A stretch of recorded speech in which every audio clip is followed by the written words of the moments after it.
Assalamualaikum warahmatullahi wabarakatuh. Video ini saya buat guna menuntaskan ujian akhir semester dari matkul SKI/MTS/MA yang diampu oleh Bapak Muhammad Syarif MPDI. Saya Fitri Rahmasari, Prodi Pendidikan Agama Islam semester 4. Untuk soal yang saya memilih nomor 2, yaitu kebudayaan Indonesia menjadi lebih kaya saat Islam masuk ke Indonesia.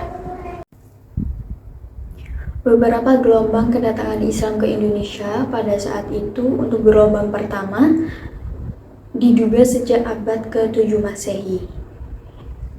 Berasal dari para pedagang Arab dan Gujarat yang mulai perdagangannya di wilayah Nusantara. Untuk gelombang kedua pada saat itu terjadi abad ke-13 Masehi. Berawal dari mana?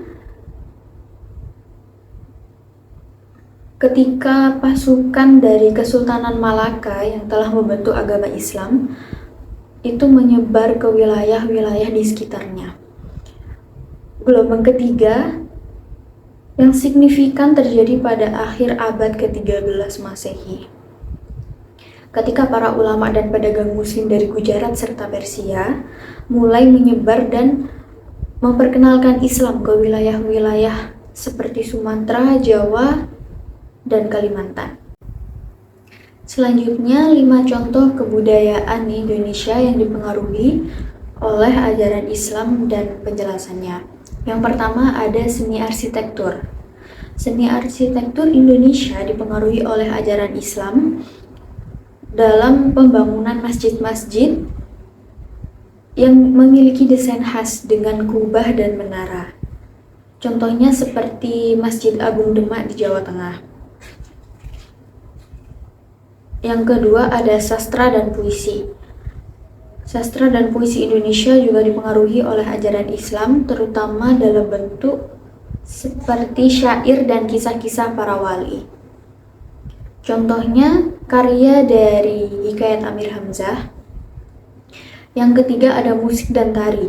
Musik dan tari tradisional Indonesia juga dipengaruhi oleh ajaran Islam, terutama dalam bentuk gambus dan tarian zapin. Tarian zapin itu berasal dari Riau. Biasanya tarian itu diiringi dengan syair-syair. Untuk selanjutnya ada kuliner. Kebudayaan kuliner Indonesia juga dipengaruhi oleh ajaran Islam, terutama dalam hal makanan dan adat istiadat makan yang sesuai dengan ajaran agama Islam. Contohnya seperti nasi kebuli, sate, opor, ayam yang mempengaruhi makanan halal yang populer di masyarakat Indonesia. Yang terakhir ada tradisi keagamaan. Berbagai tradisi keagamaan di Indonesia juga dipengaruhi oleh ajaran Islam seperti tradisi ziarah kubur, peringatan hari-hari besar Islam, dan tradisi ngaji bersama. Contohnya seperti Idul Fitri, Idul Adha, itu merupakan bagian dari tradisi keagamaan Indonesia. Keagamaan Islam di Indonesia. Sekian dari saya, mohon maaf bila ada salah-salah kata. Assalamualaikum warahmatullahi wabarakatuh.